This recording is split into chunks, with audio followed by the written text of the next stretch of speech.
call to order the study session meeting of April 15th, 2024.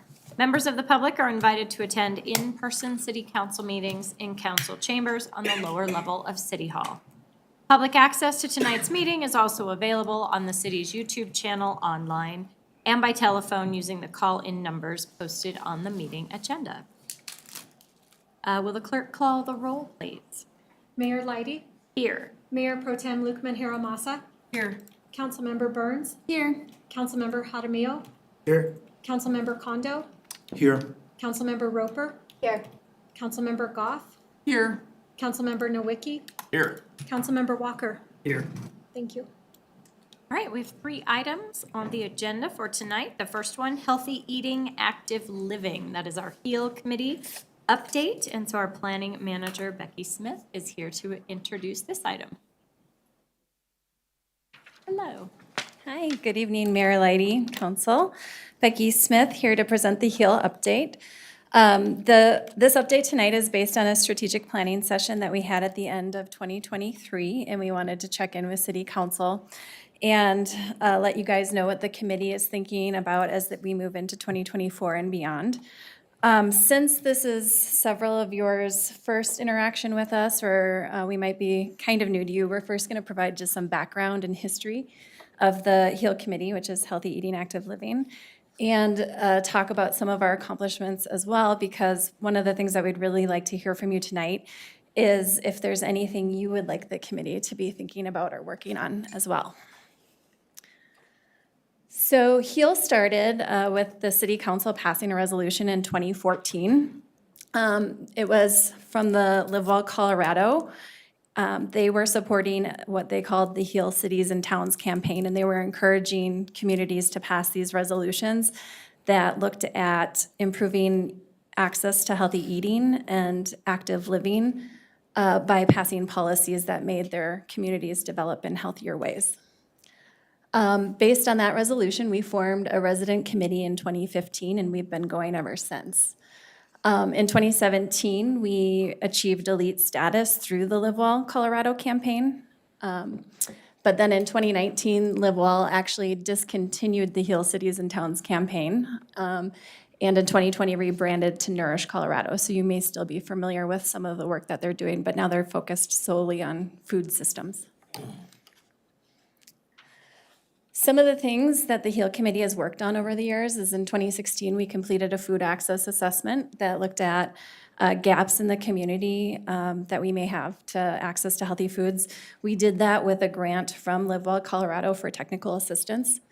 We also partnered with the Parks Department to apply for grant funding through CDBG and Adams County Open Space grants for new playground park equipment at Larson Park, as well as adding in adult fitness equipment. So if you've been to Larson Park, you see some of our work there. We created healthy vending guidelines with technical support from Tri-County Health Department. Just a note, we have the guidelines, but they're not currently implemented.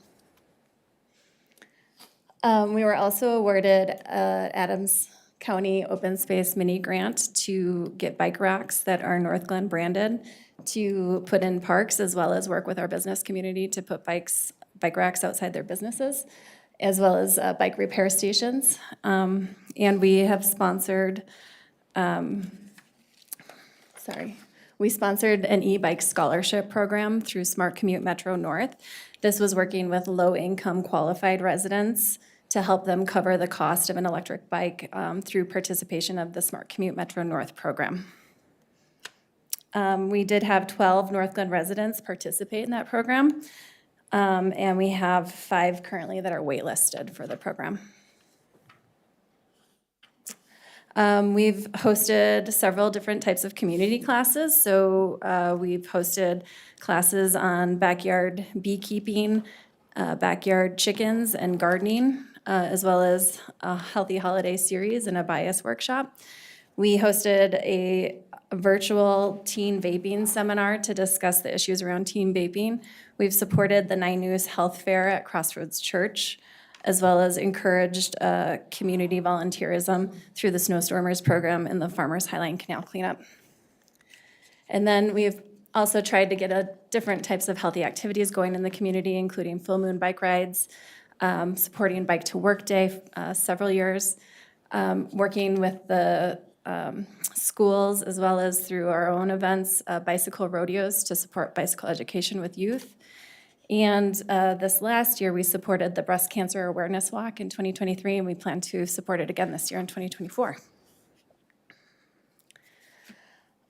We've looked at policies and offered support and a health lens on different policies, including smoking restrictions on city properties and parks, going to meetings regarding tobacco retail license requirements that were eventually adopted in the city, as well as city policies, including our comprehensive plan, our Connect Northglenn Bicycle and Pedestrian Master Plan, and our Unified Development Ordinance. So now I'm going to invite one of our resident members, Julie Schills, up to talk about some of the things that we're looking at in moving forward in 2024 and beyond.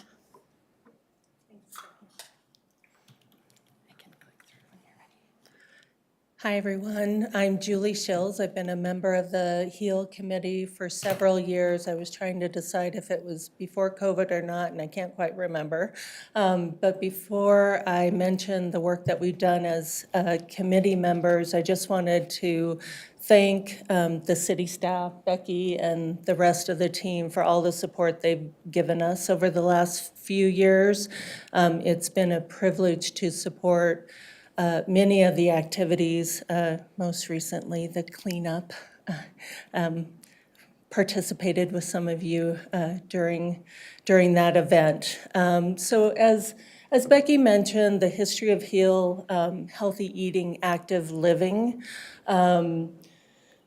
we decided it was time to just reflect back to make sure that what we were doing was really aligned with the city, all the plans, all the new plans that have been developed over the last year or so, and realized that our mission could be broader.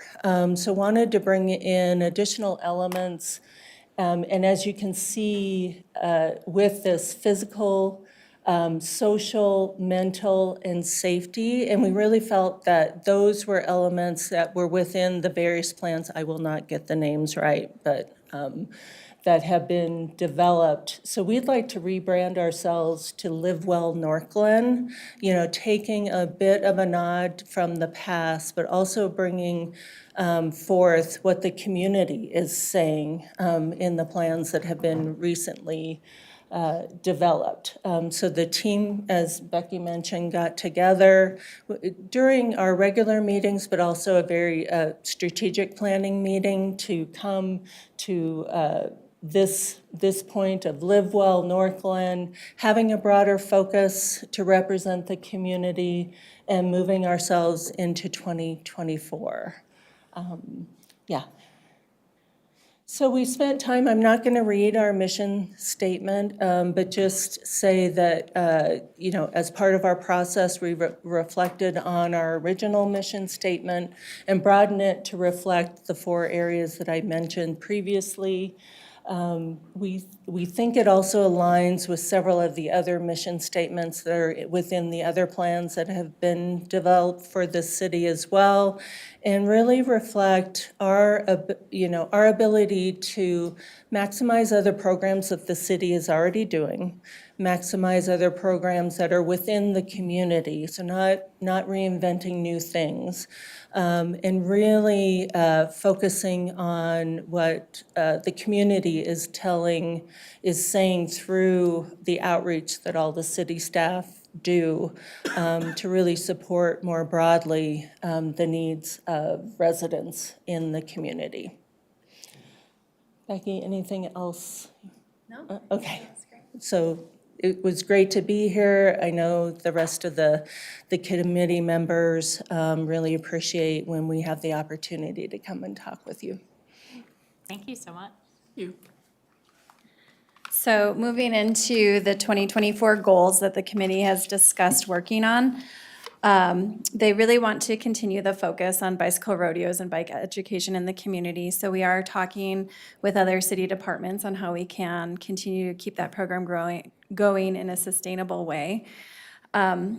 We want to work to build capacity to create a community walking group. So that's something that we're talking about on our ongoing monthly meetings. We want to continue our focus on ways to expand food access in the community, including, but not limited to, food stands, food assistance education, and partnerships with food providers. The committee wants to build partnerships with various groups to act as a coalition to support committee efforts.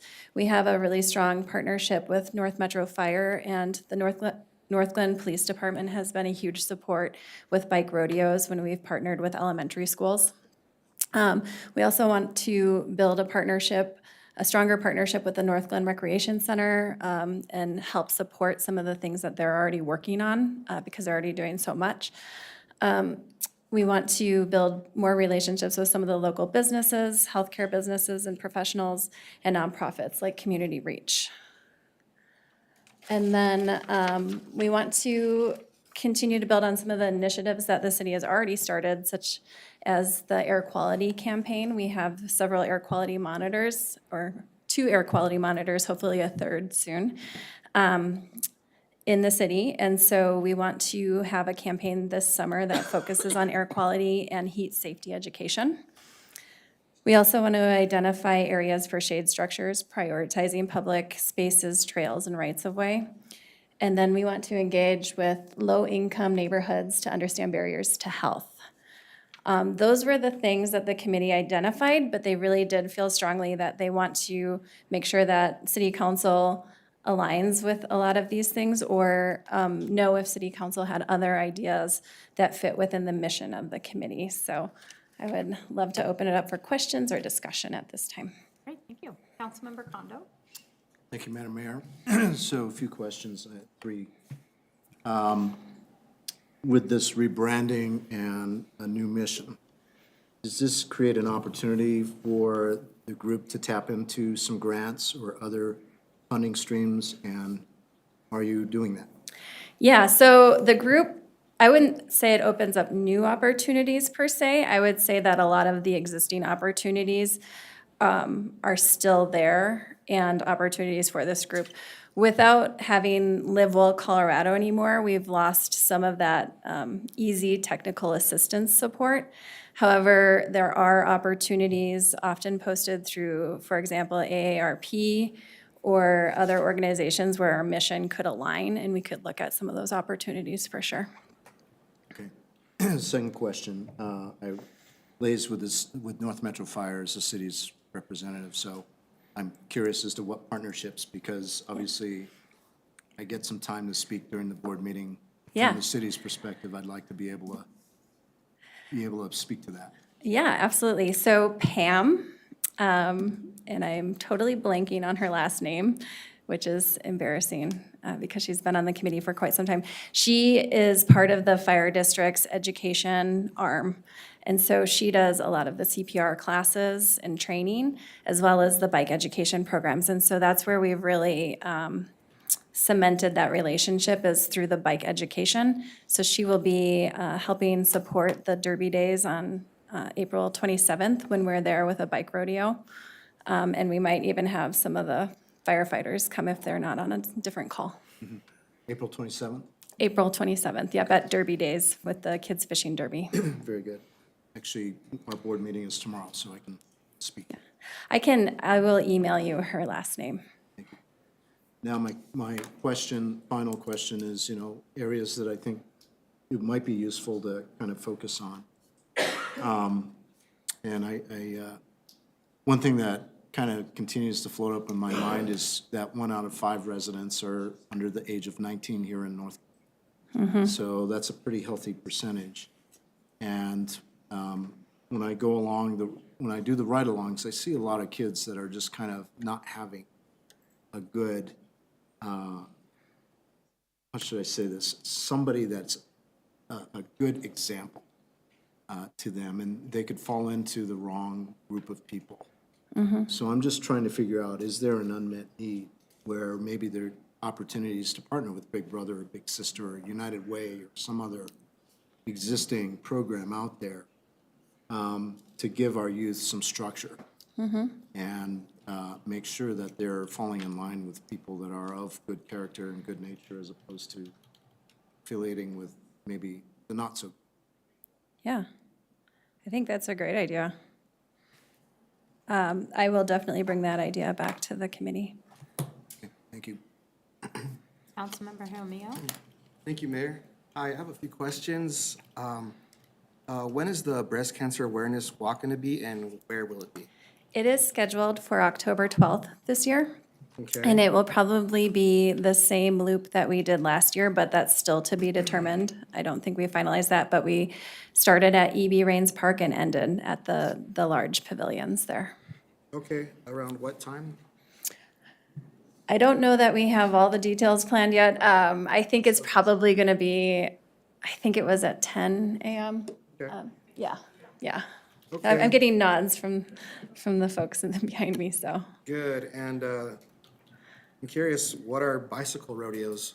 Yeah, that's a great question. So what bicycle rodeo is we set up an obstacle course that will simulate things that kids would run into while riding around a community. So they'll practice skills like dodging rocks, practicing signaling for a left turn, yielding to pedestrians, and stopping at traffic signs.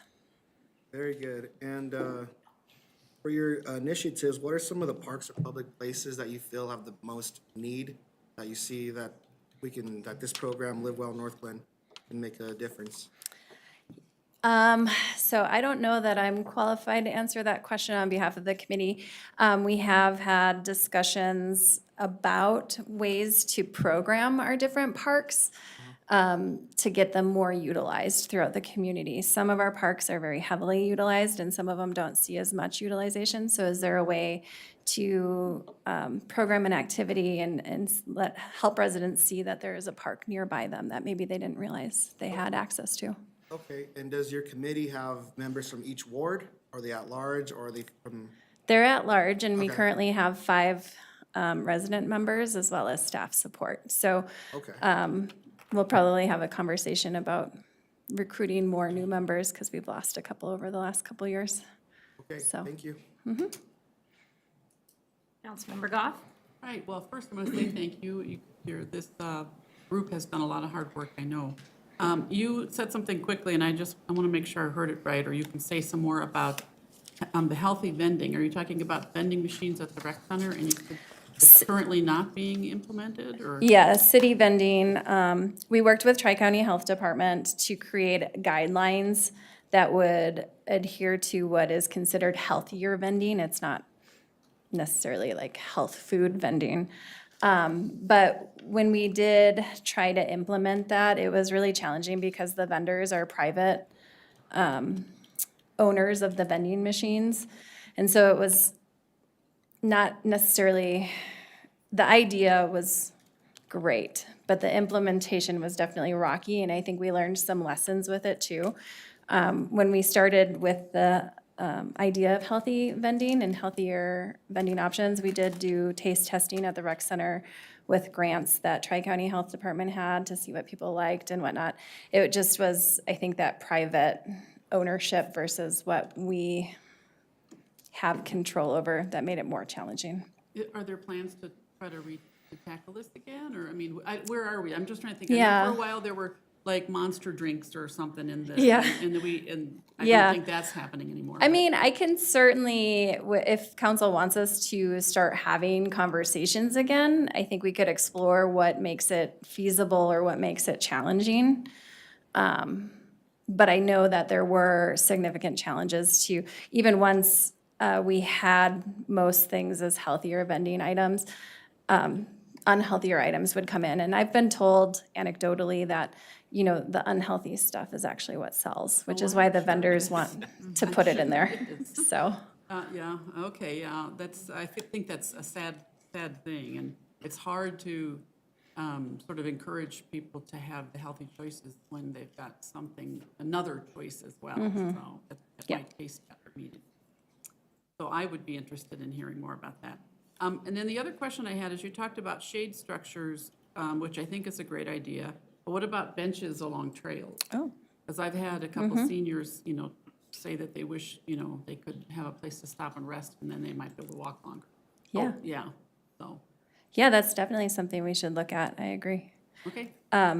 It would be awesome if there were specific locations where there was more of a need for a bench if we Well, I knew. think the Highline Canal walk, I'm trying to think, either like from going south from E.B. Rains Park, and I'm not exactly sure where, like, how many you could do, but before you get to Malley, it would be nice to have something in the stretch there, and then from Malley to where Highline Canal kind of turns around and becomes North Glen Drive or whatever, somewhere on that stretch, because that's nice and shady in the summer, Yeah.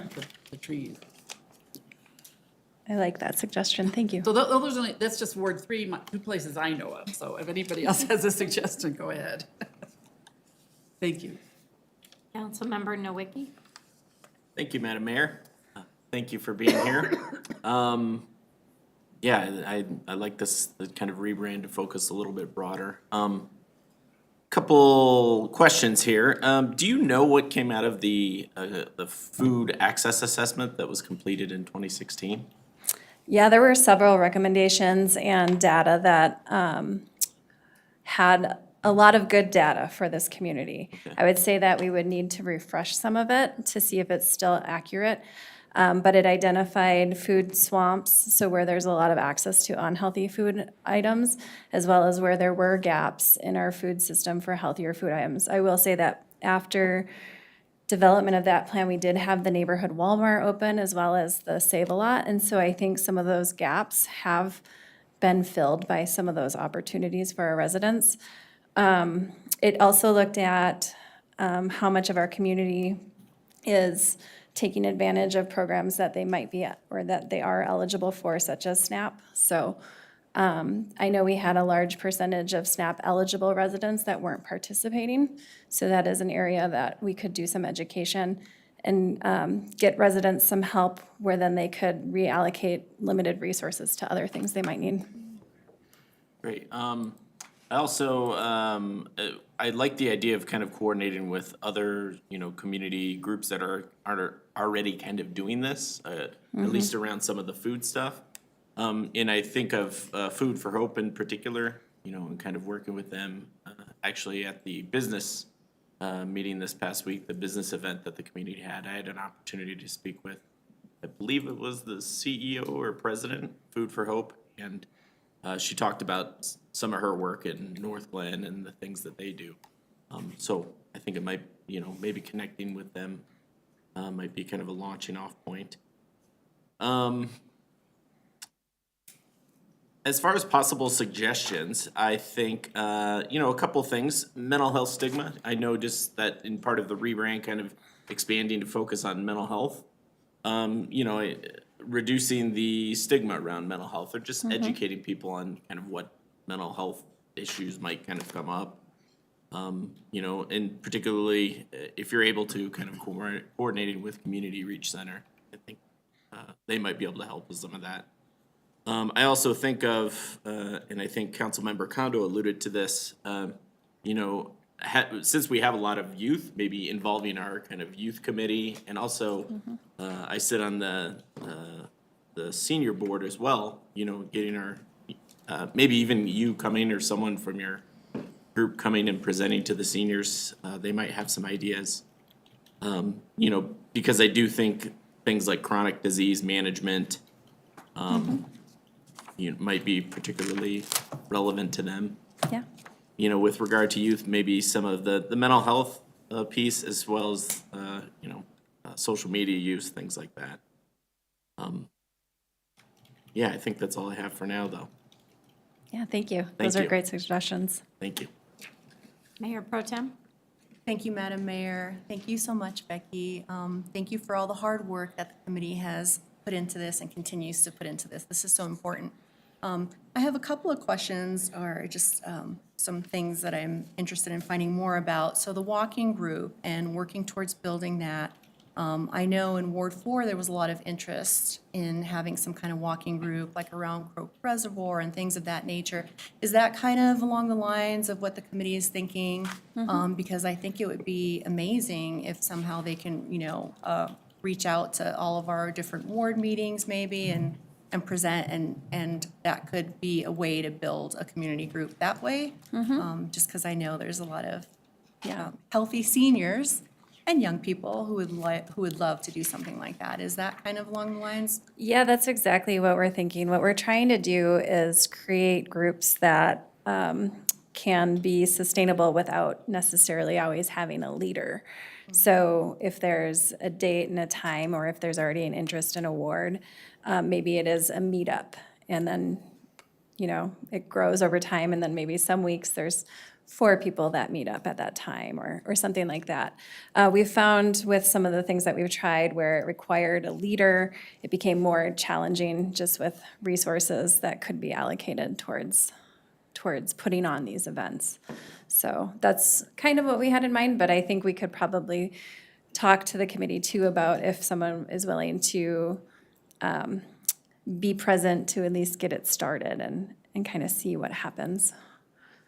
Does that? Yeah, so maybe it becomes even like have a social media platform dedicated to Oh, yeah. people being able to That's a good idea. coordinate. Yeah, that would be a suggestion, I guess. And I know we have an expert here in social media. I'm sure the wheels are turning, Councilmember Burns. So that was my first question, because I know there'd be definitely some interest in Ward 4 for some of those walks, and the weather's getting nice. Food stands. So explain a little bit more about what a food stand consists of, because I think of like fresh fruit or, you know, those types of vendors. So That's exactly what it is. So what we have found through trying to explore with and talking to Adams County, and then also talking to our event staff, is that trying to attract a farmer's market is extremely challenging and requires a lot of different dynamics to execute.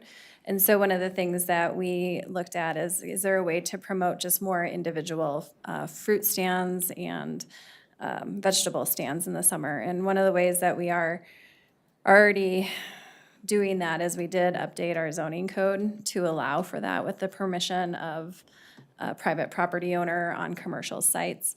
But there could also be opportunity to partner with parks and say, there's a fruit stand every Tuesday that comes to this park, and it's not a whole farmer's market, but maybe just 1 or 2 stands that they get permitted for. I love that idea, because I had made a note on community gardens. Is that something, you know, I know all of us have had interest in that for a really long time, so I wonder if there's some way to integrate that. You know, when it comes to food and community, a community garden would be excellent, and I know it's a dream we all have. I think the marketplace has been thrown around as potential areas for like farmer's market, but maybe it's easier to get something like a food stand in there. Wonderful idea.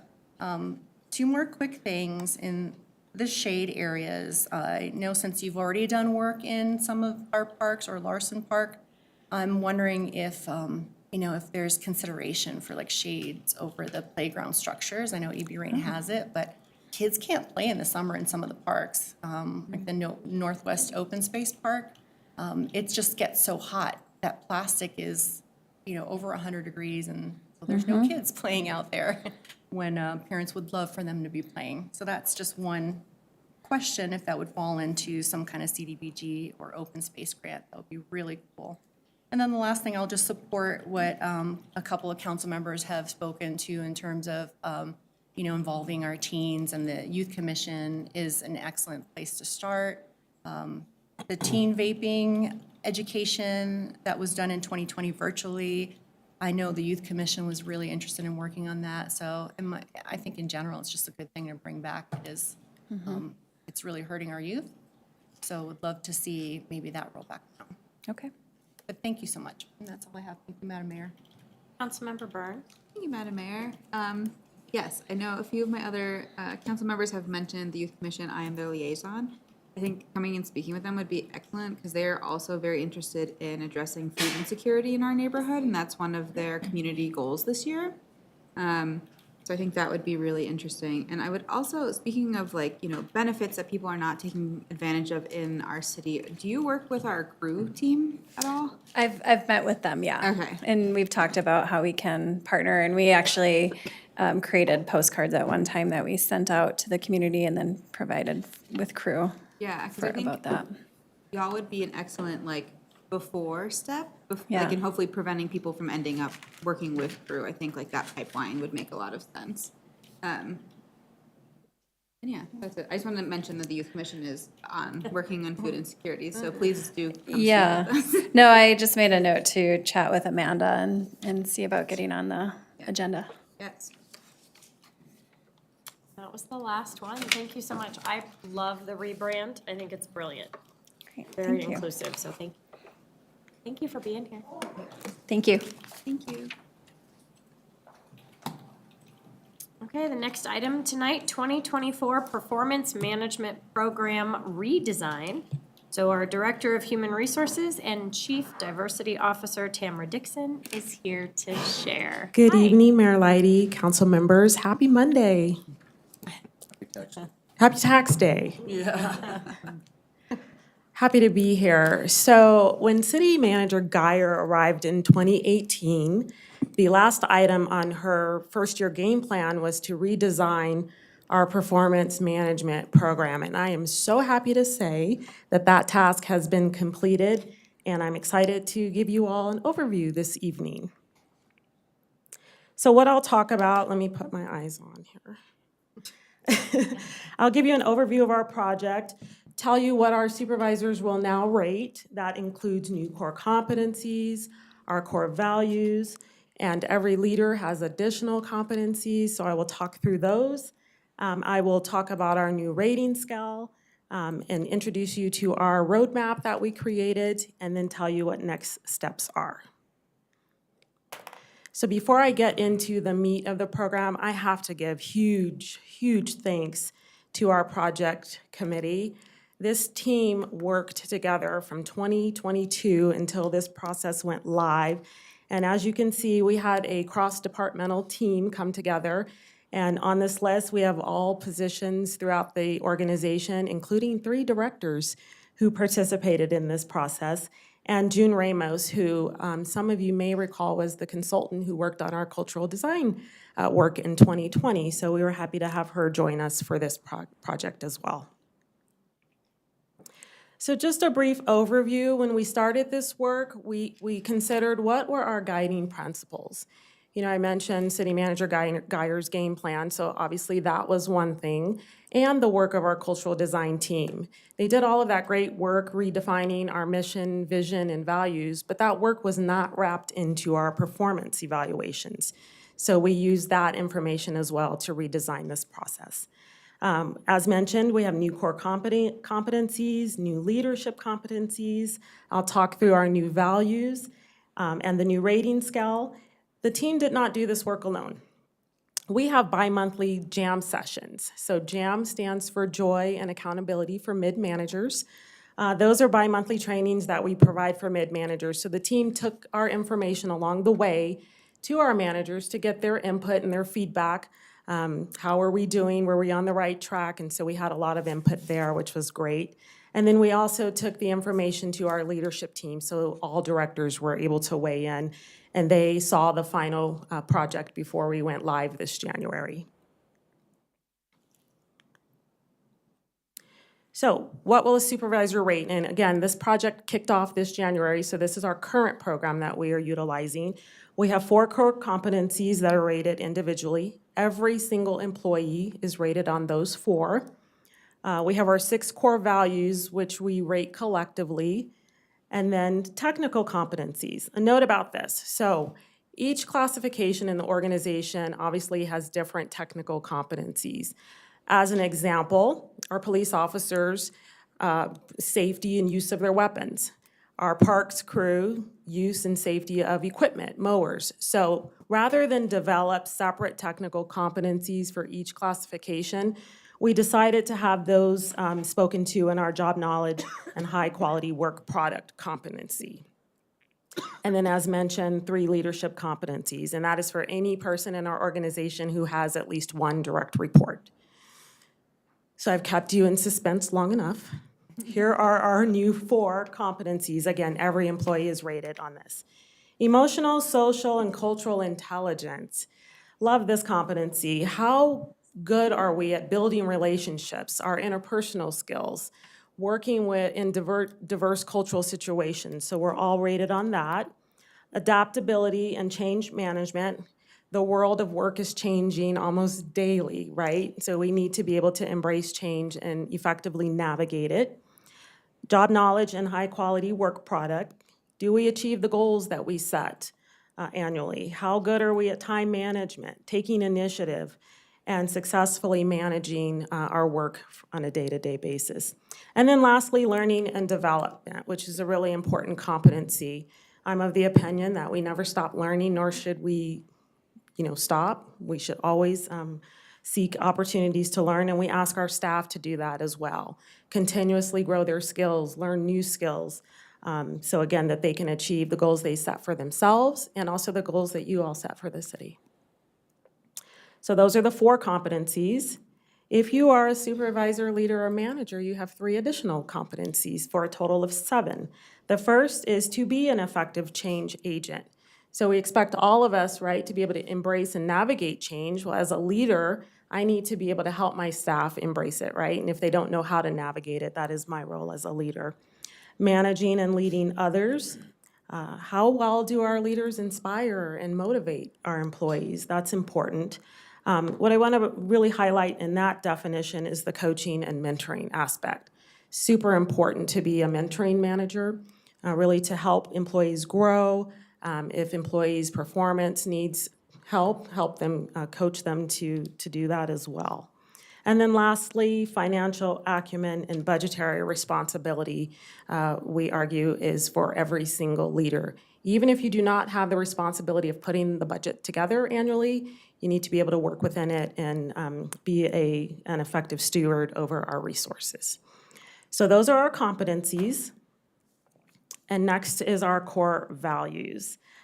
So again, our cultural design team did this work in 2020, worked on our new mission, vision, and values. And so we have designed this program to make sure that the behaviors that our employees are exhibiting are aligned with our values.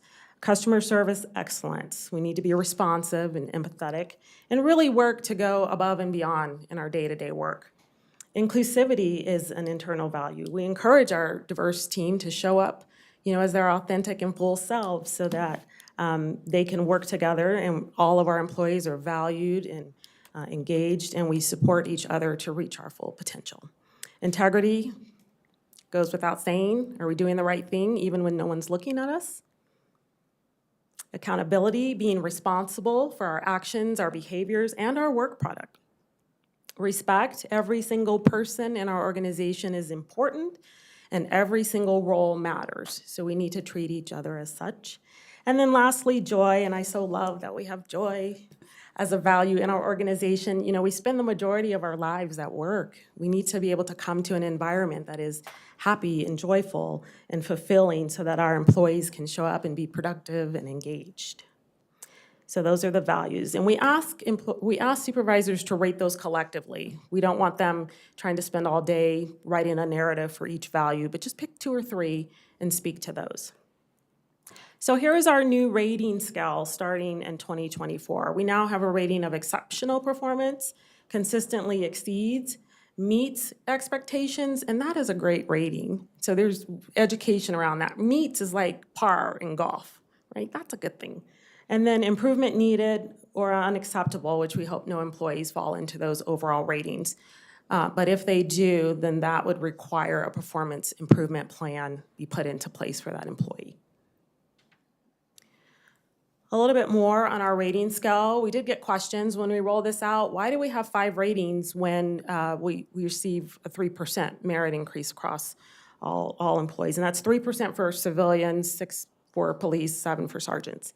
But why that sameness? Why do we have 5 ratings if it's the same? Well, because this year we're really getting people used to this new program, right? Used to the new forms and supervisors utilizing the new ratings. And that is preparing us to move to a focal point evaluations in 2025. Focal point evaluations are common review date evaluations. And so we're moving to that for civilians, not police. Police, will remain on their anniversary date because they are in a step plan, and we don't want to mess with that.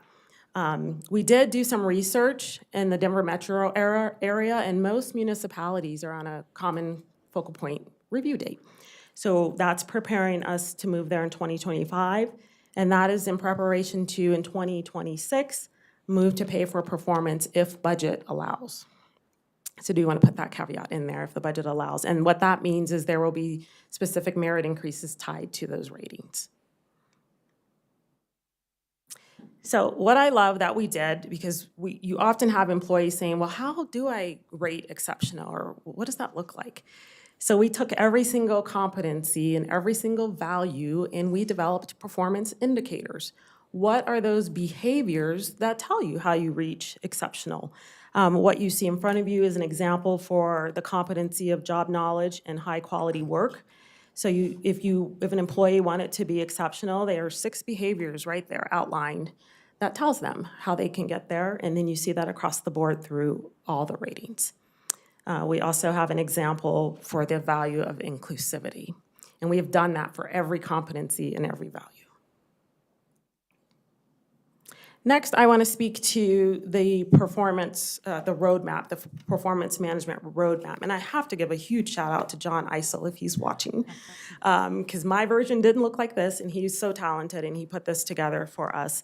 This document is available for every single employee in the city. It's housed on our intranet, so employees can draw it down and look through it. And it has all the forms, all the definitions of our competencies, the definitions of the ratings, the values, all the performance indicators that I just spoke to. What's really important about this document for supervisors is it has so many resources to help them effectively coach and mentor their employees. Samples of performance improvement plans. If an employee says, you know, I'd like to grow in my career, I need you to help me get there, we have development plan samples in there. So what we tried to do is really include everything we could think that a supervisor might need to effectively manage the performance of their employee. I'm not going to speak to every page in here. I'd be here all night. So with that, I'd be happy to answer any questions. Thank you. Councilmember Kondo? Thank you, Madam Mayor. 4 questions. My first question, and I think maybe this can be combined when you're talking about evaluation of the core competencies as well as the core values. Is the performance evaluation process structured so that first the individual kind of provides A in self-evaluation. writing their self-evaluation? Yes. And then subsequently, a supervisor comes in and then provides their thing, and then they try to dovetail it together. Is that the design, or am I thinking? Part of it, yes. So again, as I mentioned, that coaching and mentoring part is really, really important. And so this process should not be the first time, right, that discussion is being had. And so though we're encouraging consistent meeting with your employee to talk about the performance throughout the year. And then, yes, when it is time to rate, the employee has a self-evaluation form that they can complete. Send that to their supervisor. The supervisor can consider that form when they are completing the evaluation. And then they sit down and have that conversation. Thank you for that. And then as far as the group evaluation of core values, is that doing a 360, or how do you get this group of people together to assess somebody's core value? So we do not have 360 evaluations in the city yet. When I said grouping, so we have 6 values. We're not expecting supervisors to write a narrative for all 6. We want them to just overall rate the values, so they can speak to 2 or 3 of them in the evaluation. So the goal was really not to have a really lengthy evaluation, especially for those supervisors who have several direct reports. So we just want you to speak to overall the values for that employee. And not trying to be critical here, but as I was trying to find the answers to the first 2 questions, I decided to delve into attachment number 2. And I noted that on page 53, the sample performance improvement plan table, it looks like you're missing language in the best, So my 53 was that? page 53 in the packet. And I don't know if that's intentional, or maybe it's a rev control issue. Page 53 of the roadmap, Page Yes. 35. 35. Thank you. Oh, yeah. Oh, page 35 Sorry, in yeah. the document. Sorry. Slide. So in the column titled Best, Yes, that is blank. We did not fill that in. okay. Those were just examples. So, yeah, Gotcha. that was blank. Thank you. Was thinking maybe you have some things. And my final question is, it sounds like you've already done stakeholdering and getting the police department union all bought in on this. Everything's Yes, good. and Commander Rice was on our committee. I saw that. I just figured I'd ask that question. Yes, Out of, just checking the block. we did. Thank you. Councilmember Nowicki? Thank you, Madam Mayor. Thank you, Director Dixon, for being Thank here. you. I apologize, I am gonna be that guy. On page, the little map that had it going around, the lake there. It looks like it said 1, 2, 3, and 3. I think it should be 3 and 4. I think that's on page. You know, we did fix that, so I'm not sure why that, or John, I will say John did fix that, so I will go back and see why that printed that way. I noticed, yeah, lower down, when you guys kind of, go through each of those, raise the bar is number 4, so. Yep, thank you for Draw your that. attention to that. With regard to some of these metrics, is there, and you'll have to forgive me because I'm not in the HR world, so I don't necessarily understand some of the language. As far as kind of the exceptional performance and kind of measuring those things, how is that, under exceptional performance, for example, hold self accountable for the highest performance standards? How is that kind of measured per se? So performance evaluation process is quite subjective, right? Okay. And so, and that's on a performance indicator that you just read that? Yeah. Yeah. So when I fill out my self-evaluation and I send that to City Manager Geyer, I need to tell her how I did that, right? I need to give her very specific examples on how I held myself accountable to the highest performance standards. So some of the onus is really on the employee, right, to tell me, how they did that. Okay, and would that stay or would that remain? When you say would it stay or remain? I kind of, as you're kind of transitioning to the focal point evaluations, I think. So that process of self-evaluation should always be there. Okay. Right? Some managers, directors have upwards of 10 direct reports, and so we know that they can't possibly remember everything, right, that everybody did throughout the year, so that process will stay, will remain. Focal point is just changing the date that they receive the evaluation, getting them all done at one time versus throughout the year. Okay. Excellent, thank you. Thank you. Councilmember Goff? Thank you, Mayor. Yes, first, I do want to agree that this is excellent work. Thank so you. Thank you so much, Director Dixon. I'm very impressed. I can only imagine how much effort people put into this. This is amazing. Thank you. So, that's really all I had to say, is that just what a great job. And I really think the fact that everybody in the organization gets the same kind of values and, evaluative process that I think it's going to do a lot towards creating and maintaining a Culture. that Yes. is, that values the same. Thank you so much. Councilmember Jaramillo? Thank you, Mayor. Hi, Director Dixon. Quick question. So I know the J in JAM session stands for joy. What are the other letters in the acronym? Joy and accountability for mid-managers. And I have to give kudos to the Communications Director Wilson. That is her acronym. We wanted something really kind of fun and engaging. And so JAM, we try to start those sessions off with music. Sounds like fun, that sounds Yeah, like joy. Gets, so- it gets them there, yeah. Yeah, cool. Awesome. Sounds like fun. Love it. Thank you. Councilmember Burns? Thank you, Madam Mayor. Thank you so much, Director Dixon. This Thank is you. great. I particularly appreciate these sections about flexibility and sort of like holding the ship steady as we change every Yes. 2 years. And I personally have grappled with how I would function in that situation if my boss changed every 2 years.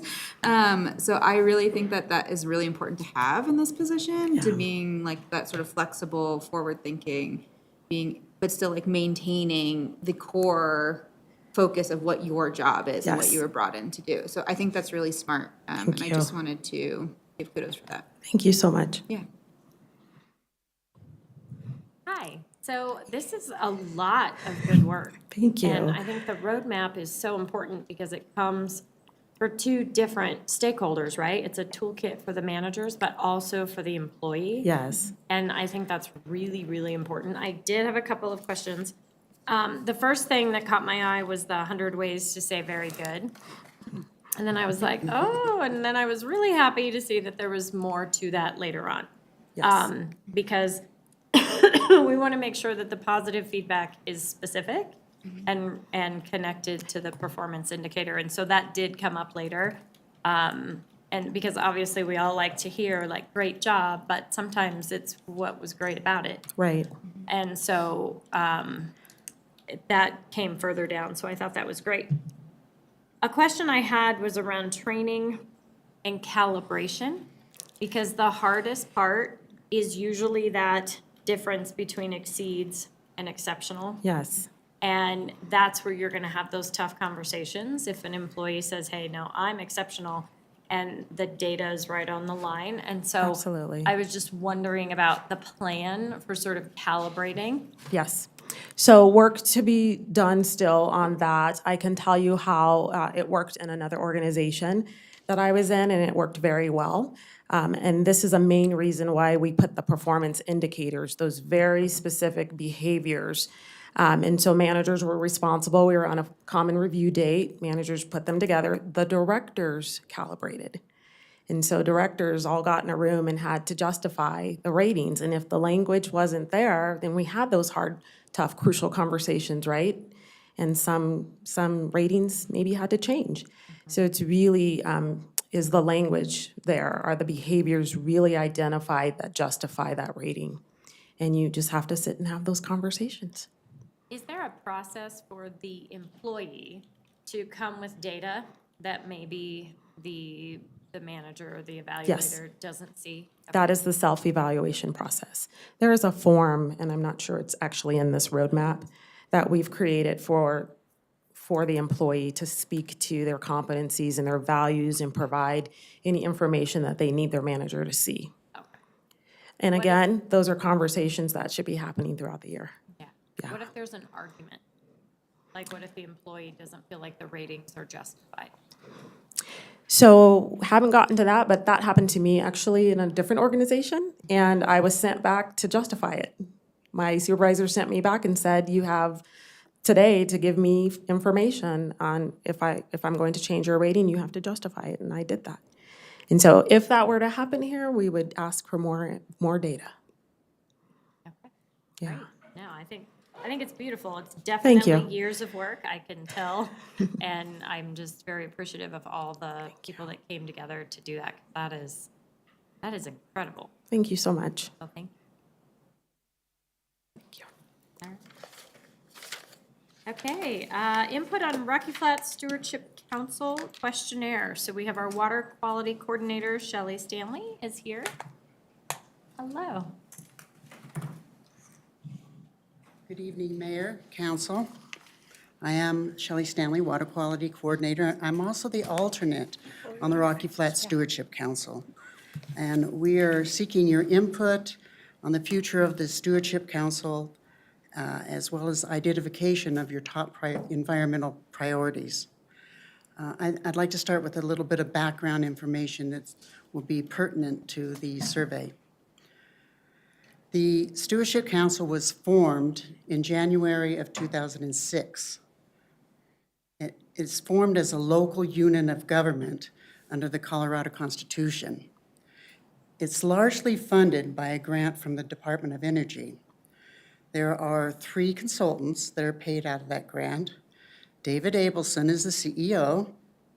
Then there's also a part-time CPA and a part-time attorney. The council currently operates under a very traditional board structure. David Abelson, as I said, is the CEO, and then Jan Coleman with the city of Thornton is the current president. Now, some of you can recall that Joyce Downing has been the past president multiple times on that. So it gets, there's an election that's held. There are 14 members, including 4 community members. And of those 14 members, 4 of us are asset holders, the 3 Stanley Lake cities and the city and county of Broomfield. So by asset members, I am talking about our water systems are in line for runoff, potential runoff from the flat. The board meets about 4 to 5 times, and hours, about 2.5 hours long. So how we got here is David Abelson is retiring. David Abelson has been the sole CEO for the last 18 years. So with his retirement is leaving a gap, but it's also creating an opportunity to reimagine the Stewardship Council and make it better. So he has put forth 3 options for this reorganization. One, option A is to continue with the current format. B is to reimagine either the council's purpose and/or its structure, or the last option, option C, is to disband. We are recommending option B, reimagining the Stewardship Council, and that's the purpose of the survey that was included in your packet. I want to, before we discuss the survey, I want to take an opportunity to read the purpose of the Stewardship Council, because it's important to the answers that you have for your survey.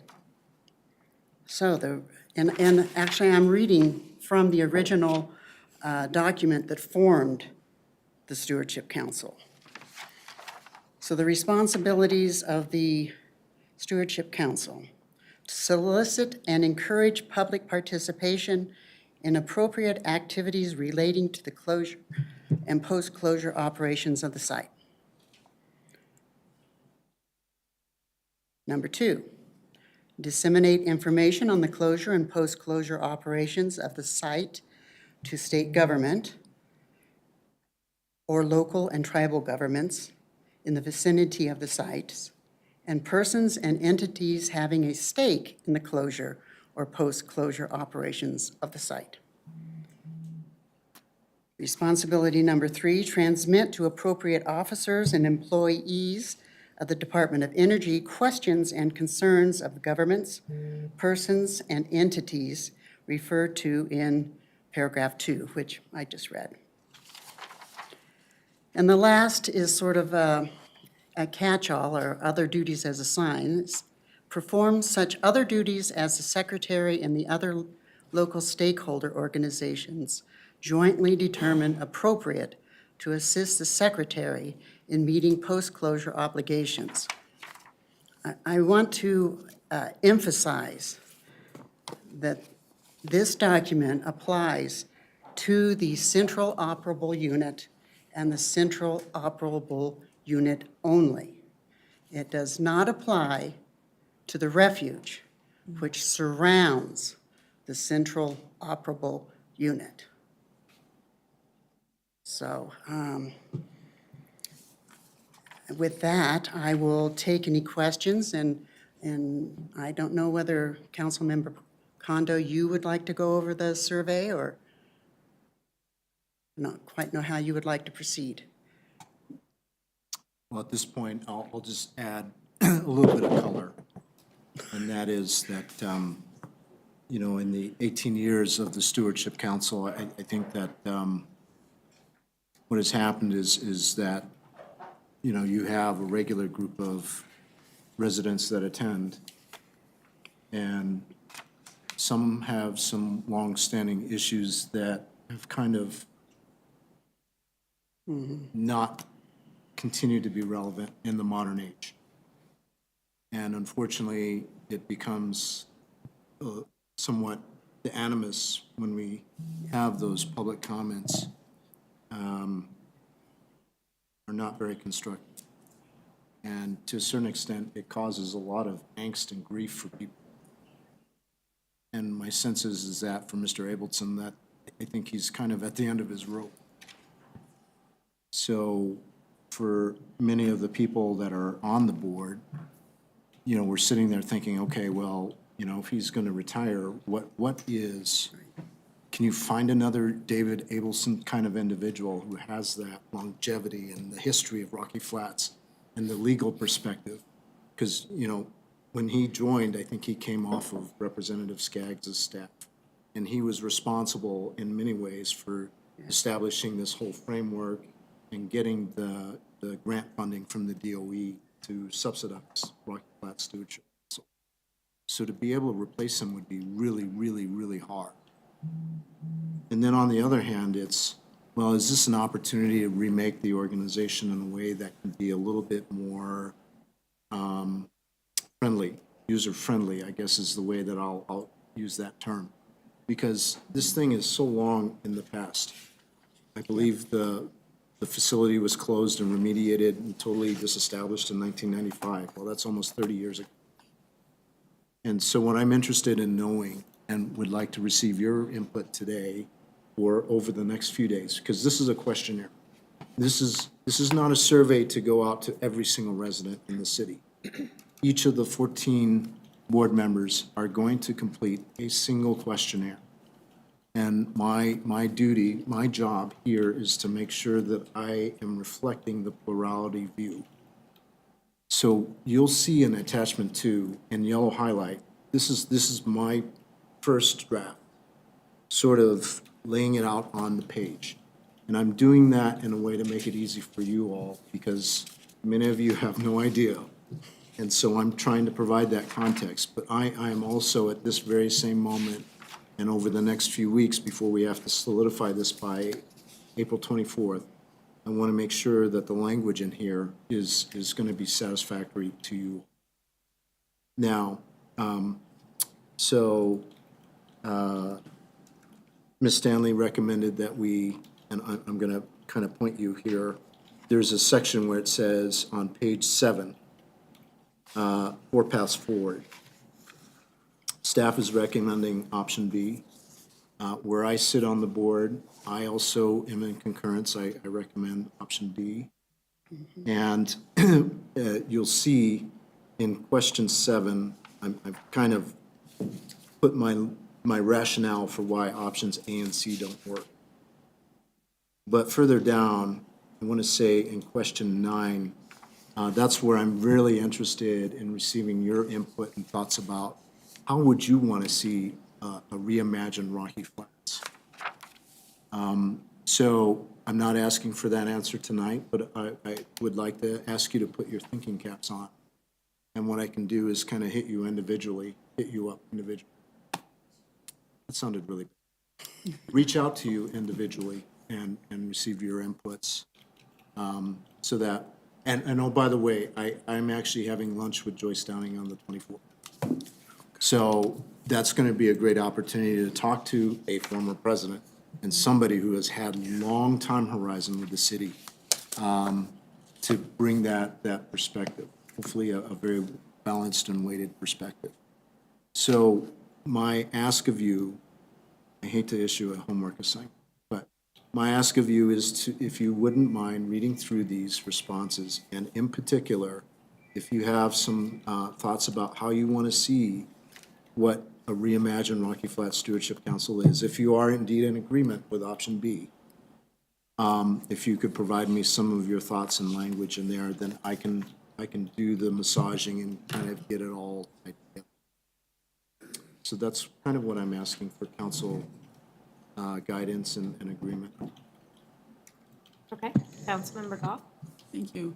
So my question is probably for Councilmember Kondo, but since, as you already said, many of us don't really know all the ins and outs of how this works. I mean, I know we've had this going for a while, and I know some of the history of Rocky Flats, but is there, like, I don't know, like vision statement or an explanation of what their responsibilities are, that I don't know that there's so much information here, I don't know that I saw that. It can be overwhelming. I think that Ms. Stanley kind of hit upon it when she talked about the four main, The 4 responsibilities. yes, the solicit, encourage resident feedback being one. Disseminating information coming from the agencies, the EPA, the DOE, to local governments, to stakeholders, to residents. And then finally, 3, well, there's 4. 3 is to be a forum to be able to receive resident questions and feedback. Now, the council does not have any authority or powers to direct or tell the DOE or the EPA what to do. We're really, truly kind of an information nexus, if anything.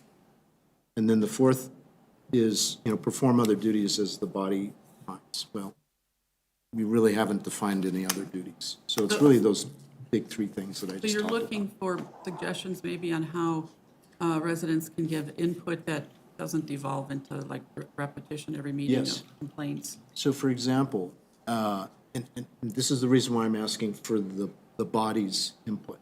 I mean, one thought that I have is, should we create a community bulletin board? So if somebody is moving into the community, somebody new coming into Northglenn, and they stumble upon some newspaper article and they know about this plutonium trigger manufacturing facility, and maybe they have some concerns about, well, gee, are there nuclides in my drinking water?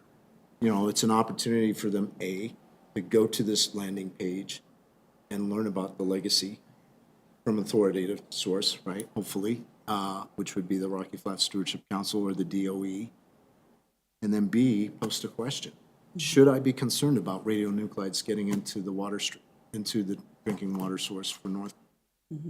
And perhaps maybe that should be a way to be able to collect that in a very meaningful sort of way with somebody getting back to that individual in, I don't know, 3 business days, as opposed to once a quarter, because we only meet once a quarter. So those are kinds of things that I think are useful. And, the other thing is, because of the animus that has existed, there seems to be an erosion in the trust and confidence in that body. So that's the other thing that we're trying to figure out is, how do you regain that trust and confidence? Well, I would say that there might be loss of trust and confidence by some people, but I think a lot of people have no idea that this stewardship exists. So Yes. they haven't lost anything because they don't know Well, it's if there. anything, time causes things to fade in memory, right? Yep. So it's been, like I said, almost 3 decades. And I'll tell you, in my time as the city's liaison, I have not had a resident come talk to me. And I know, Ms. Stanley, you only had maybe 2 people in most recent memory. During closure, there was a lot more public input, and we had 2 citizens in Northglenn that came, and I talked to them extensively. But the current people that are most interested in the Stewardship Council are not Northglenn residents. All right, thank you. So, again, this whole thing of building trust and credibility, if you think about, say, for example, if you go back to the H1N1 bird influenza and the CDC and Julie Gabardine, it was all about, A, tell the truth, be timely, and be sensitive to resident or people's concerns.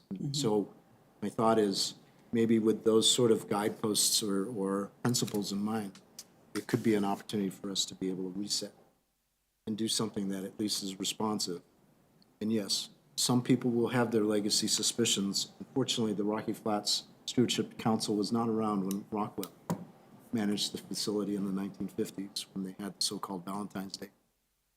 And that was a different organization, different mode of operation of that facility. And now we're just trying to bring it into the month. I know we have more questions, but I have a clarifying one first. I think I'm a little confused. So the memo came from Kent, our Director of Public Works. But the survey was completed by Councilmember Kondo? Survey is not completed yet. This So- is all draft language to prompt thought and solicit.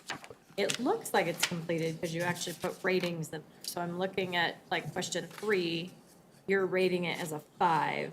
Right, and again, all of this is changeable. It's just that this was my gut as somebody who was just trying to distill something Okay. to be able to prompt discussion and thinking. If you feel, say, for example, question 3A is not a 5, it's a 4, then please let me know. I may disagree with a few of these, but I'm just wondering about the process on that because it looks like, I guess I thought we were giving feedback on what the questionnaire was supposed to look like. No.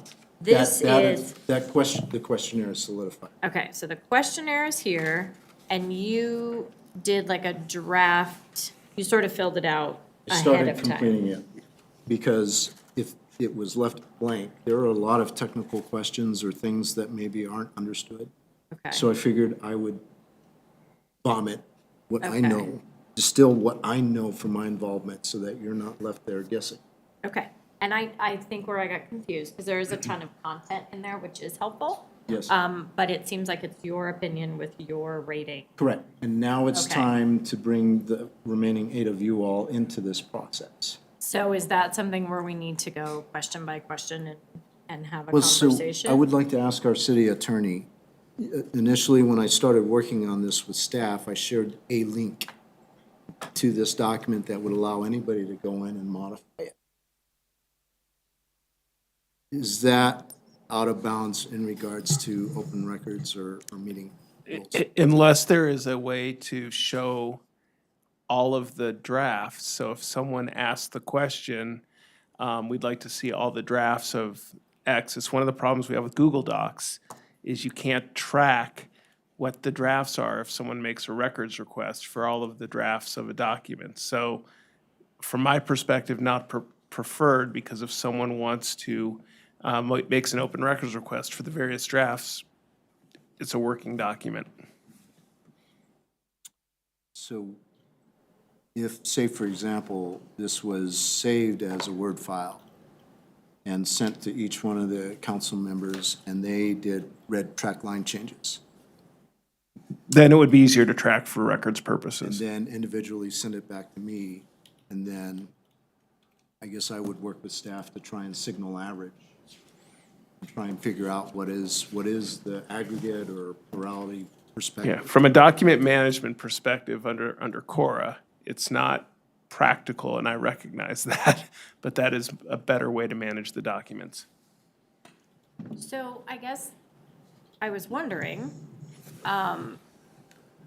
if staff has opinions. I mean, and I appreciate Councilmember Congo. I'm really glad you're meeting with, Joyce. Yeah, I think that's super important. Because I think, I mean, for us to go question by question, this could be, Could be very you know, long. hours into the night trying to decide what our rating would be.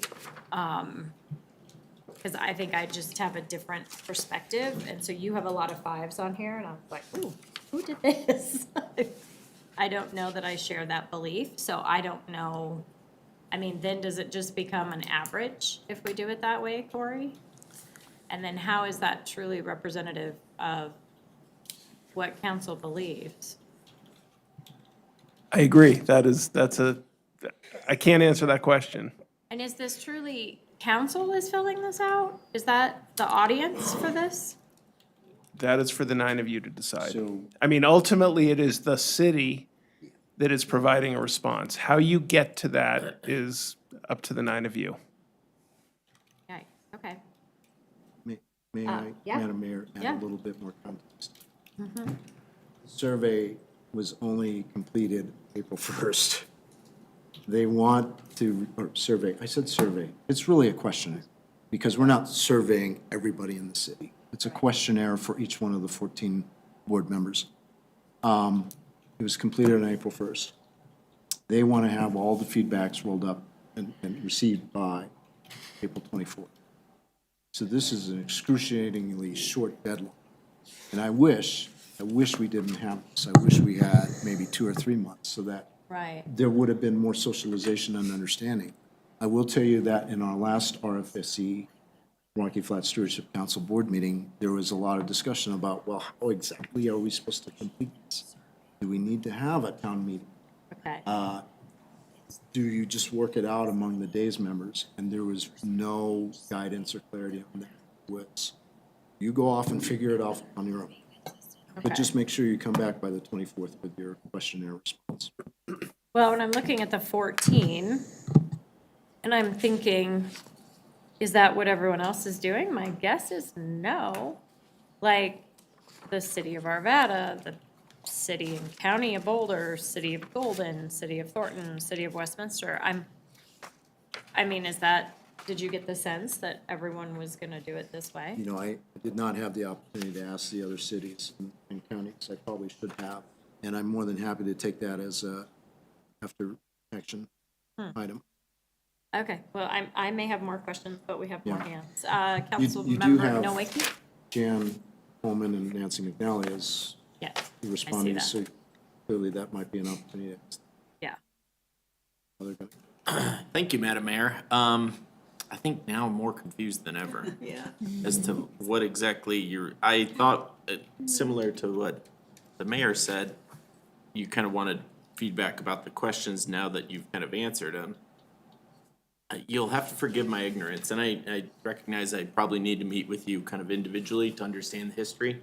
You know, I've been a Colorado resident since 2011, Northland resident for the last 4 years. I don't know the history of Rocky Flats. You know, I know it's a wildlife preserve now. I learned a little bit from Wikipedia about it. It has been 30 years. What would be the downside to disbanding the council? Madam Mayor, may I Yes, answer? please. So when they did the Superfund cleanup, they could not remove all of the contaminants and radionuclides from the site. There were some things that had to be left in place because the economics of being able to tear up foundation and haul it away to a national contaminator to hazmat storage site would have just been outrageous. And so what they did was basically put drainage systems around to be able to collect any of the groundwater that might move some of the radionuclides, mainly uranium and plutonium, and divert that water away from the natural drainage that would go into our storage facility, Stanley Lake. Okay. So the council manages that process or oversees that The process? Stewardship Council does not. It is the Department of Energy and the EPA that manage that facility, manage that remaining land, the central operating unit. And what they do is they continuously monitor that to make sure nothing has disturbed any of the radiological control measures. Okay. But if they get a hot reading or something that is unusual, then we need to let the cities and governments know. And so if we were to disband the council, we would lose that line of reporting and visibility and knowing if something untoward happens. And so that's where I think there's some value here, because at least on a quarterly basis, somebody's explaining, oh, this out of spec reading, this is why this happened. And oh, by the way, that water is not going into the Stanley Lake drainage, it's going into Woman Creek diversion. And so therefore, it's not gonna hit our potable water supply. Okay. So that's, there's value in that, I believe. Sure. And why I wouldn't just argue for disband. Okay.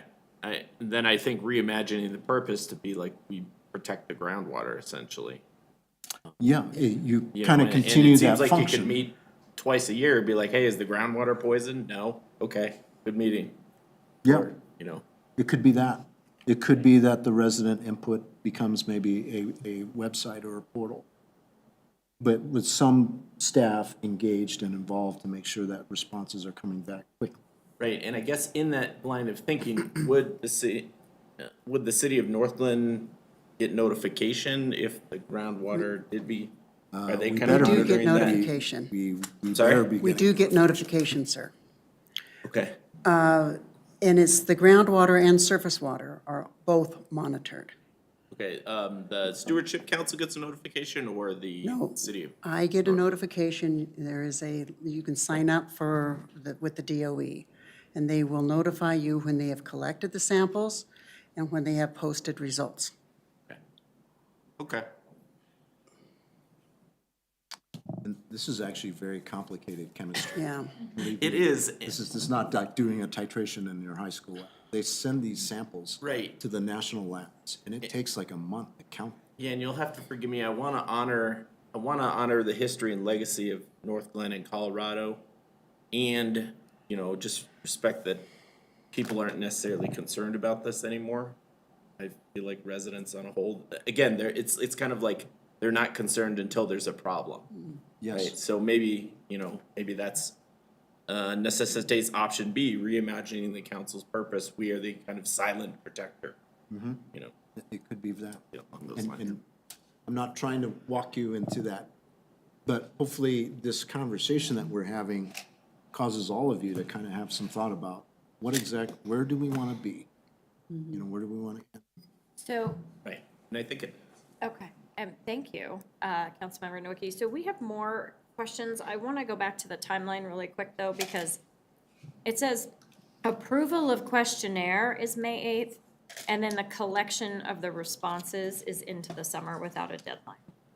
So that's on the memo.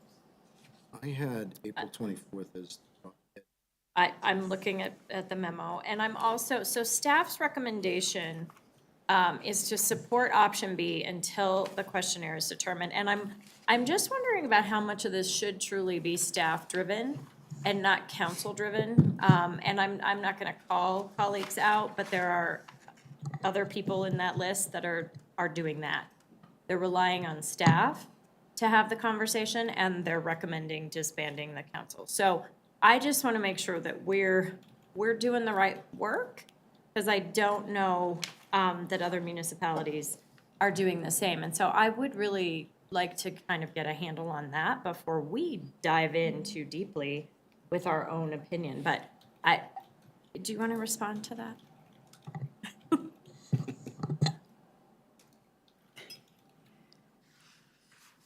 I want to be careful not to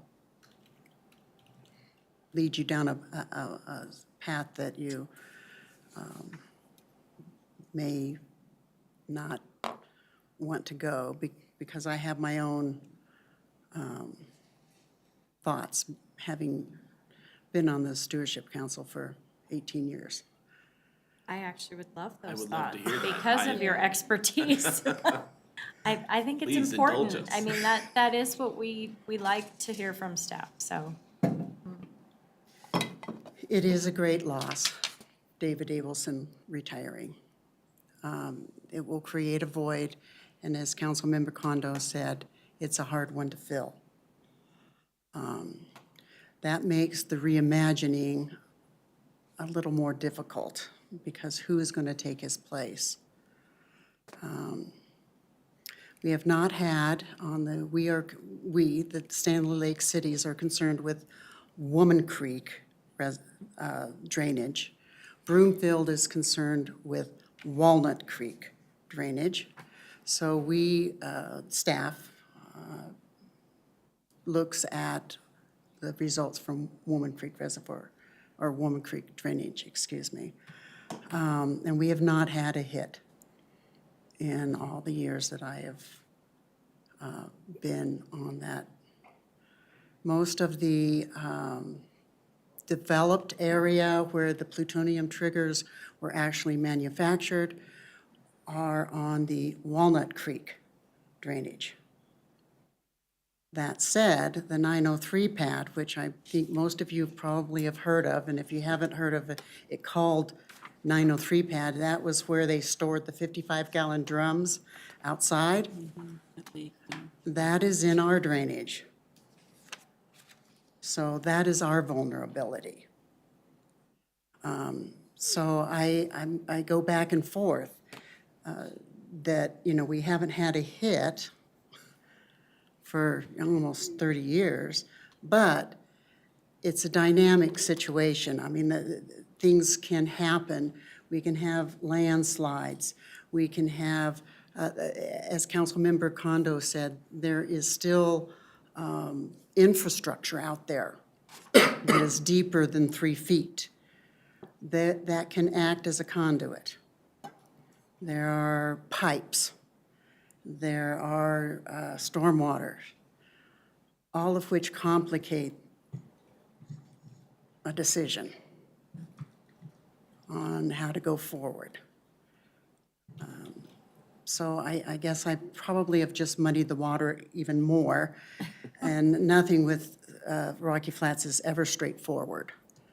You just have to weigh what's best, what you think is best for our city. I do want to say that while we have also never gotten a hit on Woman Creek, we also have a physical separation between Woman Creek and Stanley Lake. It's the Woman Creek Reservoir that is run by the Woman Creek Reservoir Authority. And again, the Stanley Lake cities are on that board. So our drinking water has that physical severance as well. So that gives us another layer of protection. But it is entirely up to this, yourselves to decide on how you would like to move forward with the Rocky Flats Stewardship Council, because I'm interested in the data, but you also have to speak to the citizens. Okay, well, we have more hands, so let's keep going. Councilmember Burns? Thank you, Madam Mayor. Yeah, if my opinion on this could be a website with information that I could Google and find as a resident, and so could council members. And I think like if something were to happen, I feel like the government should, like the federal government, the EPA should tell us that there is radioactive stuff in our water. I understand the history of this, but like it's, as old as I am, and, I think it's just, I didn't even know this was a thing until I joined council, and I probably wouldn't have known, to be perfectly honest. And it only just made me more anxious to know that this existed when I could have lived blissfully not knowing that this was here. That's my opinion. My second opinion is I'm also not an environmental expert. And I see one sitting in our chamber. And so I kind of think that like, as a dais, like sure, we can like have our opinion on this, but like, to me, like I think this is, are you a director, Tammy? No. Tammy's call ultimately, because we literally just talked about, we come and go, staff stays. And so ultimately, if anything does go wrong, I feel like that's not, like it would be her job to alert the city, figure out that plan, and maybe, and I assume we have that already. Yeah, see, we got that locked and loaded. So that is sort of my POV, is that like, what do I know? But I always think everything can be a website or an email. Yeah, but I think maybe I would love to hear staff POV on this. Can I say one more?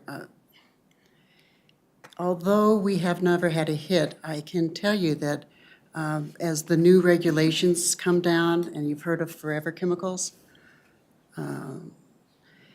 the staff raised that concern at the Rocky Flats Stewardship Council.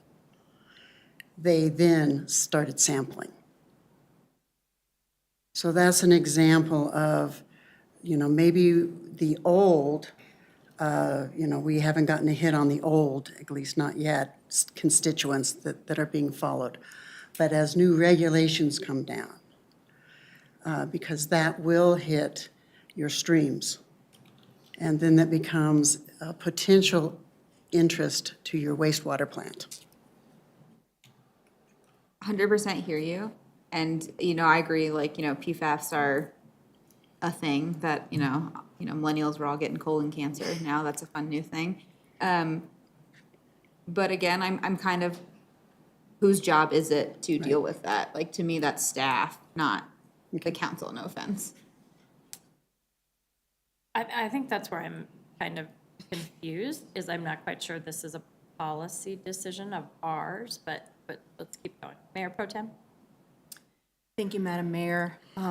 Yeah, I definitely feel a lot more confused than I did in the beginning, and I do have to agree with the mayor on that. You know, I did stay at a Holiday Inn once, as they say, but this is definitely not my expertise. And so therefore, I do think that this is definitely maybe something that staff should be reviewing and considering. But I will say that I did have the opportunity to tour the site, and that gave me a lot of insight that I would have not have had or known about, to actually see the areas that have been covered and to hear firsthand, you know, exactly how deep it is. I got to see some of how they test and all of those things, and I learned so much, and I think I felt better about it after I saw, you know, exactly just how much care and prevention is going into making sure that testing is done adequately so that our drinking water is safe. So I felt pretty good about leaving that, knowing that, I feel pretty good that our water is good. So to that effect, I think, and again, I don't think this is our place, but that there maybe could be some way to continue that. But when I think of the public, you know, losing their minds, as it sounds like, and I feel like that's almost a separate issue that's not even covered in this survey. So what does that look like? And I don't feel that that's our place to fix, but maybe some combination of what Councilmember Burns said, a website, and what Councilmember Nowicki said, once every 6 months. But I don't think it's for us to say. I do think some communication in some form is important, though. Thank you. Oh, I did have one question. Yes, please. I was, maybe some clarification, because I'm not sure. It says here, the DOE funding, right, which is like 123,000. It says as long as the DOE continues its partnership with the Stewardship Council, there's no budget implications. Is there talk of them not providing that funding? Well, obviously, if it disbands, right, then that will go away. But with Abelson leaving, if option B were to go forward, would that affect the funding in their mind? I Does that make don't sense? know whether the DOE is willing to do, what's the word I'm looking for, Councilman Condo? To provide grant. No, to funding. tolerate the public as they're currently Oh. engaging. So that sounds like restructuring. So, and part of the Stewardship Council is they run interference. They run interference for DOE. And that is a very important and a big role, because it can get very contentious. Right. So they will continue their work. The DOE has to continue the work. It's still a Superfund site. So they will continue their work.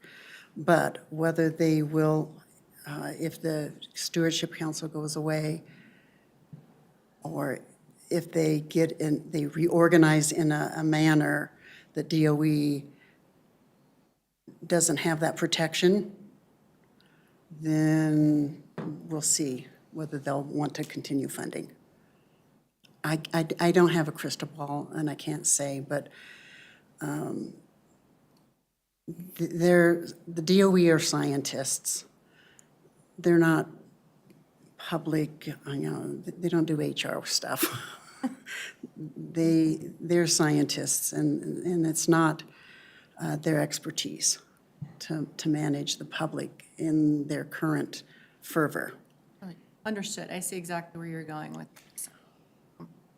So that, yes, that's why that little caveat was added. Okay. Thank you for that clarification. Councilmember Jaramillo? Thank you, Mayor. Yeah, I do believe that stewardship's important, especially with our water, our air, because we're directly west, it's in the wind, particles possibly.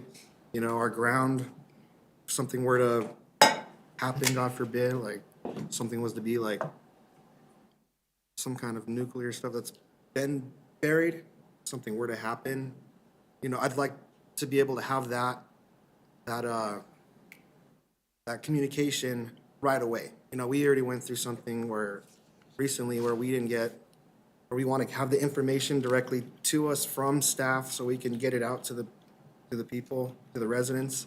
And I think that this is important. I think it should be staff because we have people who are experts in water, in environmental, that's in their title, you know? And I think if you get rid of something like this, I think it's just one more, you know, one less way of staying accountable for what's happening, you know?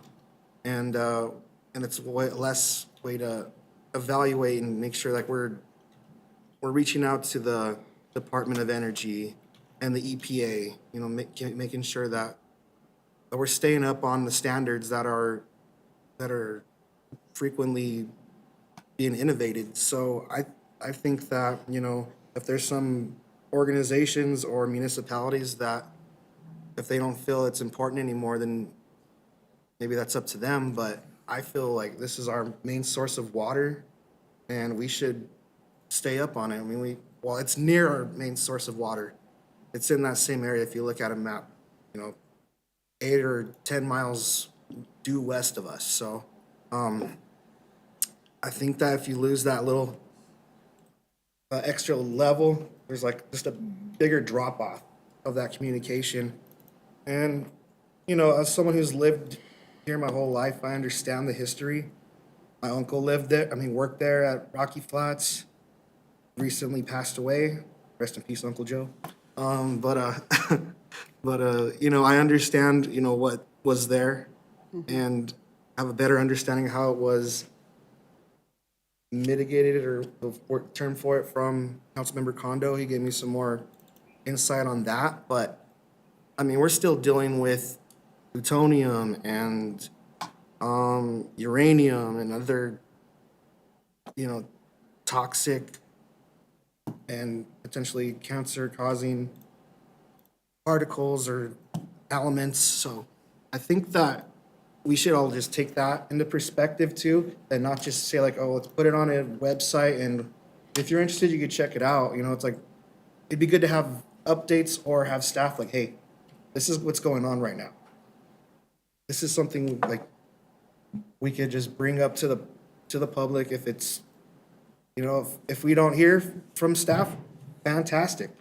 You know, that's good news. No news is good news there. But if we just don't have that communication, that extra level, I feel like we're not setting ourselves up for, you know, potential environmental, you know, things that could affect us with our air and our water. So, I mean, so I'm for keeping it, but what I'm thinking about is, you know, how many members will be involved? Is it gonna be, you know, 13 to 26 members? Is it gonna be, you know, just the municipalities, the 10 municipalities, or are you still gonna have the 3 community members and the 1 individual?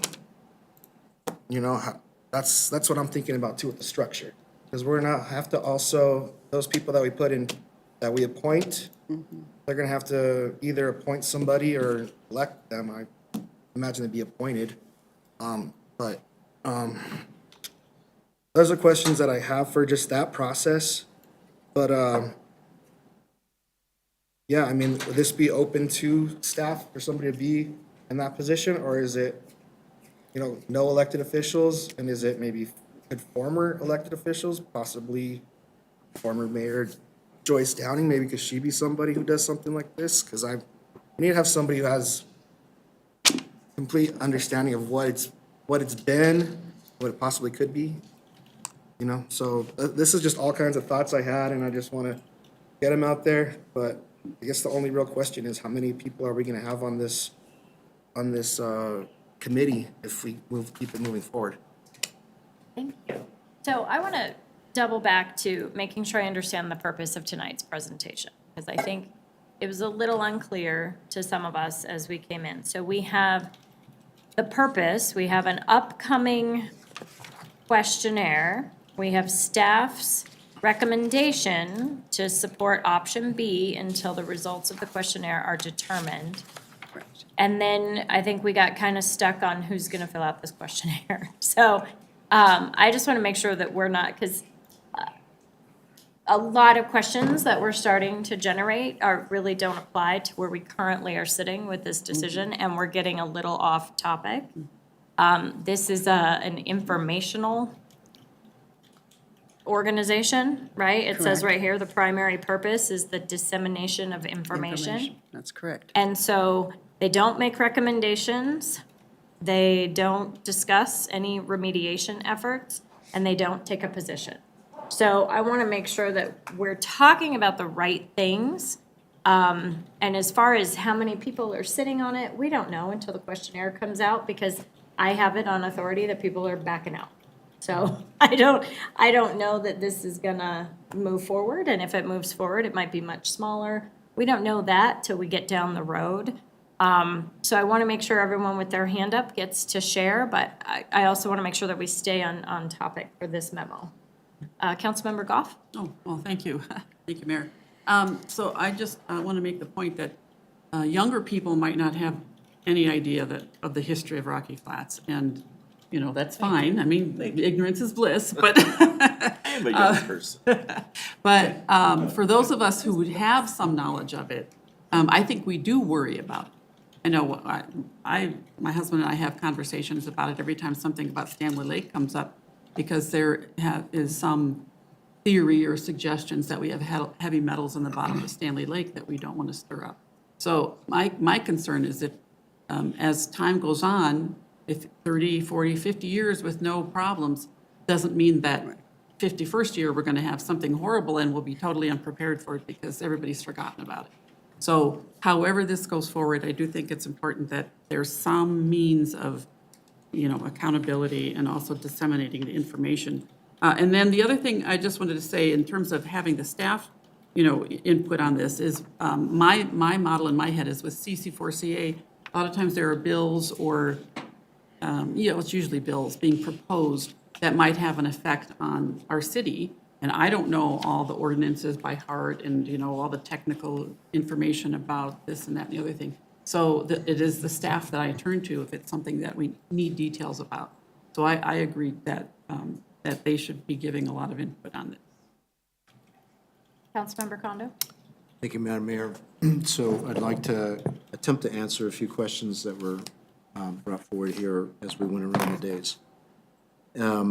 First of all, I believe I understand that Mr. Abelson is actually the one who actually writes and applies for the grants to the DOE.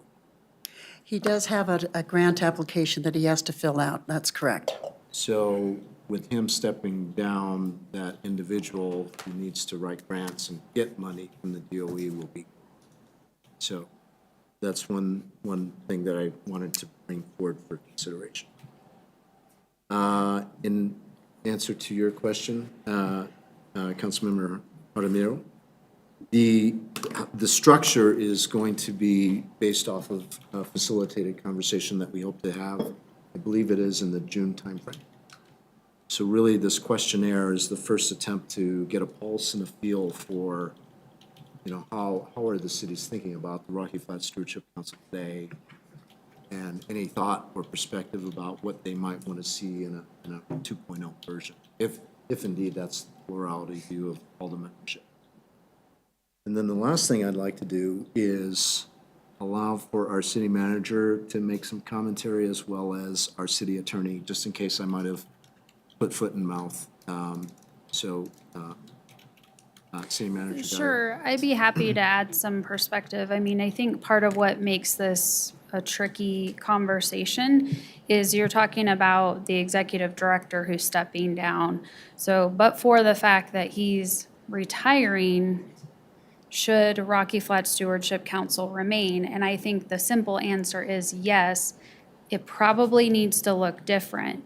And that's the conversation that Councilmember Kondo and I had in preparation for this meeting. I think part of what perhaps is a bit clunky is the Stewardship Council, composed of policymakers, initiated this process, and it's really about board governance and structure in my mind.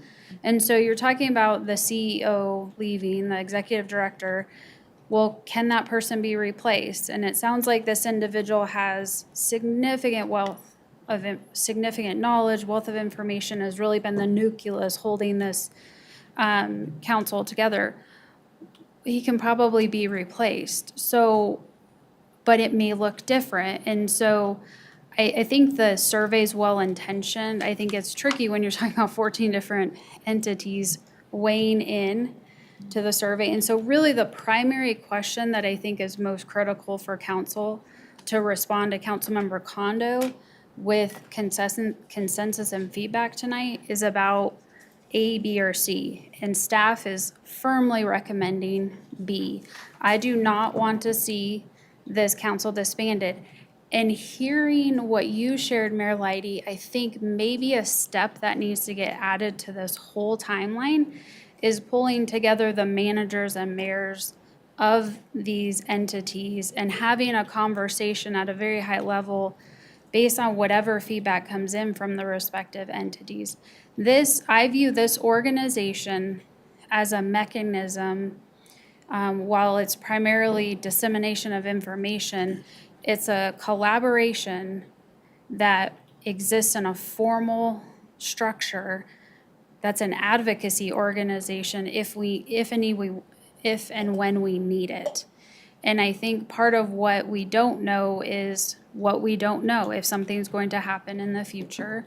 And so leaning on staff, I think that's been brought up a couple of times, maybe the structure does look different and it's more staff, the composition, and we don't have to figure that out tonight, because that's not the purpose of tonight's session, but it is truly, in my mind, a board governance structure conversation. And I want to keep Rocky Flats Stewardship Council. I cannot in any way, shape, or form advise you to pick the other options. But then again, I don't know what the perspectives are that who you're hearing from, Mayor Lighty. So I think that's where red flags went off in my mind of we might need to have a more regional conversation about this. I think that makes perfect sense. That's why I kept going back to the memo. Staff Yeah. recommends option B, and I think that makes a lot of sense for right now. And so I think where I got tripped up is the rest of it. The actual questionnaire with all of the responses. And so my recommendation would be that we go with option B and allow staff. I do, City Manager Guyer, I like your idea of pulling together a little bit just to get some context and get a sense of what people are doing. Because I just do not believe that the 9 of us going question by question on this is wise. It's not a good use of our time, whether it's online or in this moment. And so I think maybe it's to be determined, and it also looks like the timeline is pretty open right now. So that's where I'm at, is option B to support staff's recommendation, and then kind of to be determined on the questionnaire. Yes. Okay, you had your, and then it went down. Okay, Mayor, can I add one thing? yes, please. If I were in your seats, the one question I would be asking, whether short-term or long-term, is what is North Glen getting from this? And so the city manager identified when she said, it's an advocacy organization. But the question I'm thinking as I'm listening to this conversation is, what about this adds value for North Glen? And as part of this discussion, maybe not tonight, but ultimately, I think that is the question that needs to be answered. And that might inform why other communities are doing what they're doing and why we might want to do something either the same or different. But to me, that's the question. So did you just say it was an advocacy group? That was what Because that the was, memo says it's not, so I'm just trying to get So clarity around that's the way the I look function. at it. When push comes to shove, if we need it, even though it's really about pushing information out, I'm thinking in the future, if we need, The reimagined. well, yeah. I'm just thinking about if we're in a situation where our water supply is impacted because of a natural disaster or some type of catastrophic event, that we need the collective group to come together and be responsive and make something happen. So I think Councilmember Kondo and others have framed it as reimagine. I look at it, and maybe it comes in some type of different form than what it is today, but the need for the cross-communication between the jurisdictions, and I think, I mean, it is what it is today, right? And it was set up that way, and perhaps it's run its course, but there's still a need, because you think about DOE being responsible for multiple sites across the country, right? And so this, we're just one site across the United States with, you know, who really has eyes on this location and is paying attention. So I think the role of the executive director probably changes based on whatever the reimagining looks like. Perhaps staff plays a greater role, perhaps policymakers play less of a role in terms of that time commitment for those meetings. So that's what I think about when, that's what my understanding is in terms of what's possible. Okay, so that, I just wanted to clarify that, because you said something that was different than was printed in the memo. So I'm like, what are we talking about? We're talking about the possibility of what it could be versus what it currently is, and those are two different things. So I just wanted to make sure I was understanding. So I do think you should probably pull some managers together and figure out how to find out if everyone is on the same page as you. Because you sound really passionate about it. And so again, option B is being recommended by staff. Councilmember Roper? I will just add that I do agree with City Manager Guyer, just in, I think that they are the sense makers for us many times. And I think one thing that the public's pushback is the lack of transparency when it comes to Rocky Flats. And for those of us who've lived here our whole lives, just the fear that comes with that, the untruths that have been told. I mean, there's 6 school districts here in Colorado that do not allow field trips, do not allow children to go there. That's huge. So why is that? And what could that potentially mean for our city? It could potentially mean nothing, but what are we going to do to just, be preventative? And I do think probably letting staff evaluate this is the way to go. But for those of us who maybe are like, oh, this doesn't mean anything to me, I think it doesn't mean anything to you until it comes to your back door. And you're, that's all, just my 2 cents. Okay, well, I think we've answered the question for tonight. And then City Manager Guyer is going to take it forward a little bit, and we'll look forward to hearing about progress in the future. All right, thank you. Great, thank you. All right, that was our third item. Are there any other items for council? Yeah, okay, great. Hearing none, we are adjourned.